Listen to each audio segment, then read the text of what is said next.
আমি এখন বাড়ি যাবো। আমি এখন বাড়ি যাবো। তোমাদের ঈদের ছুটি দেওয়া হচ্ছে, তোমরা সবাই গুছাই নাও। আর বাড়িতে সবার সাথে সালাম দেবা, মুস্তফা করবা, সবার সাথে ভালো মন্দ জিজ্ঞাসা করবা। তাহলে তোমরা আজকে বাড়ি যাবা, আর ঈদের এক সপ্তাহ পরে হচ্ছে মাদ্রাসা চলে আসবে। তাহলে তোমরা সবাই গুছাই নিয়ে যায় বাড়ি চলে যাও।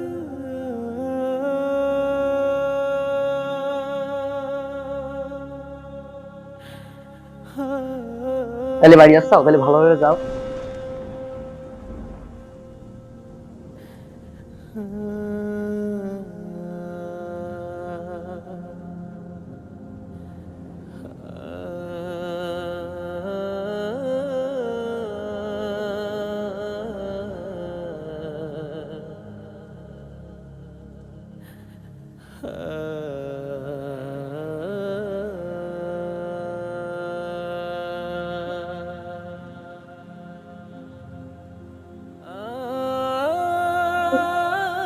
কি হয়েছে তোমার?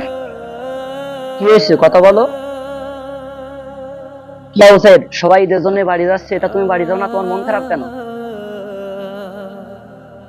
উস্তাদ, আমার ছোট হুজুর বাড়ি যেতে নিষেধ করছে, বলছে ঈদের পরে যাই কেন বাড়ি। ও, এই ব্যাপার। তুমি কেনতে না, দাঁড়াও আমি কথা বলে দেখছি। হাবেশ সাহেব, হাবেশ সাহেব। কি হয়েছে ভাই, ডাকছেন? হ্যাঁ হাবেশ সাহেব, এদিকে আসেন।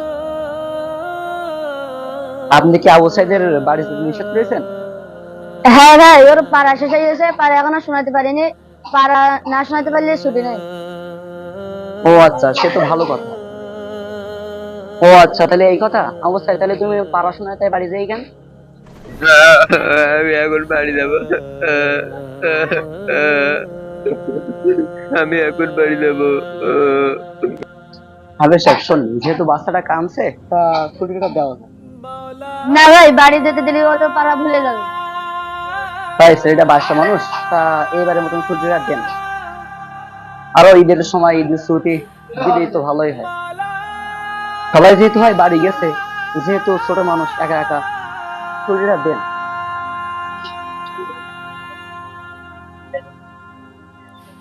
ঠিক আছে ভাই, এত করে যেমন বলছেন, তাহলে ছুটিটা দেওয়া যাবে। ঠিক আছে, অবশ্যই তুমি কেন্দ্রে না, তোমার ছুটি হয়ে গেছে, তুমি বাড়ি যাও। ও উস্তাদ, আমার ছুটি দিয়েছে। ও উস্তাদ, আমার ছুটি দিয়েছে। বেডিং কোথায় গো? ছুটি দিয়েছে, কতদিন বাড়ি যাইনি। ও বাড়ি যাবো। ও বাড়ি যাবো। টিফিন কই? ও কত হলে এই যে সব কিছু নেবো, একদম সব কিছু নিয়ে বাড়ি চলে যাবো। ও ও ছুটি দিয়েছে। ও